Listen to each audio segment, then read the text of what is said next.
What up peeps, Bones here, and it's day 2 of the Echoes 80s challenge. And what we're doing is 1987's 3 O'Clock High. I went with this one because it kind of reminded me of the other one I did yesterday. They're somewhat similar, both pretty cool. Let's get into it. 1987's 3 O'Clock High.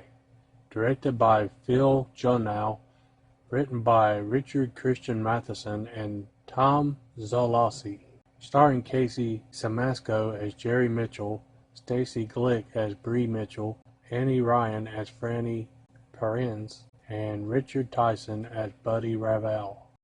A nerd gets himself in hot water with a new bully, a quiet bad boy who challenges him to a fight on the grounds of their high school after the day's end at 3 o'clock.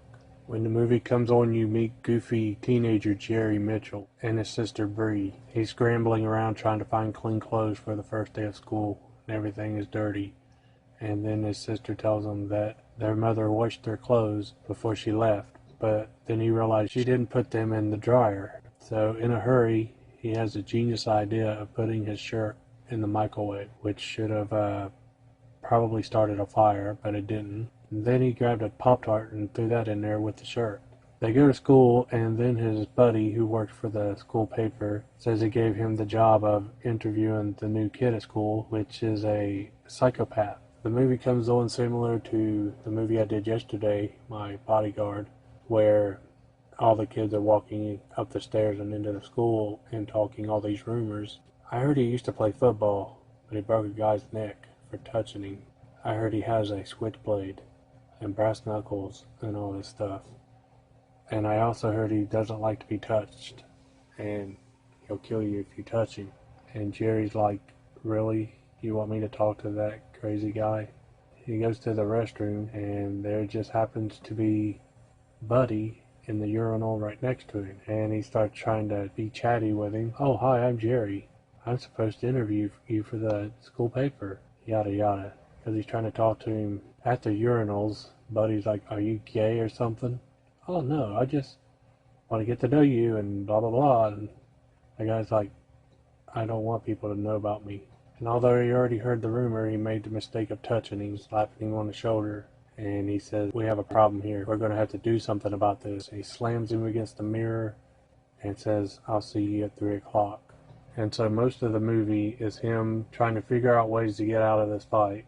His sister suggests he gets put in detention, says that way he can't get to you. So he's usually a straight edge student, so he's going to go and act out of character and light a cigarette in the middle of class and put on sunglasses and try to act like a bad boy and tell some weird story. And at the end of it, he kisses his teacher, and she acted like she liked it, so that didn't work out too well. His friend memorized Buddy's combination lock and hid a knife in his locker and thought that they could get him kicked out of school before 3 o'clock, but that didn't work. He found it and stabbed it in Jerry's mother's steering wheel with a note that says, you can't get out of this, see you at 3 o'clock.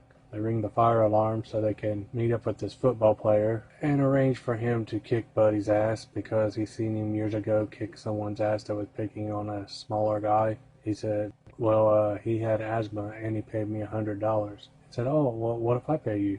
How much would you charge me to fight Buddy? $450.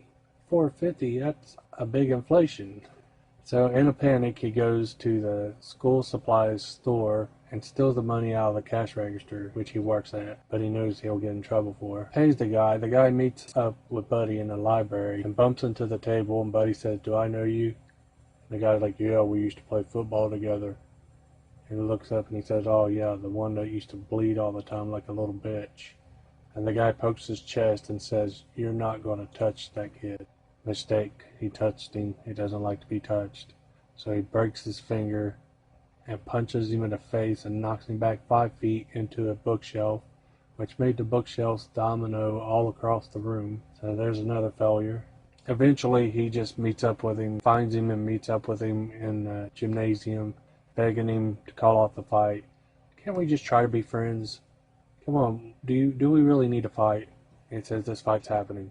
well, what if I pay you? I have $350 in my pocket. And Buddy's like, really? $350 just to not fight? And he takes it and he says, fine, but you're the biggest pussy I've ever met. You didn't even try. How does that feel? That seemed to touch a nerve in Jerry, so as he thought about it, he comes back and finds him at his locker and says, the fight's on, I'm not a pussy.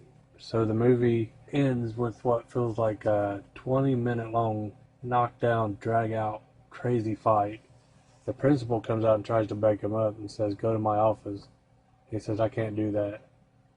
And the principal tried to touch him and said, I'll take you in there. And he knocks the principal out. His friend gets in his face and tries to get him to stop. And luckily he has the decency not to hit a woman, but he just shoves his hand in her face and says, move. Then Buddy eventually pulls out his brass knuckles. And that's when Jerry's buddy jumps on his back and he throws him off and kicks him in the balls. And his little sister grabs the brass knuckles and runs them over to him. And it says, cripple the dick. Which was funny. So he puts them on and he catches Buddy with them, knocks him the fuck out. And that's the end of the fight. The movie ends with a scene at the school supply store where everyone, like, I guess, respects him and wants to help him out and comes in and starts buying pieces of paper for $1 a piece.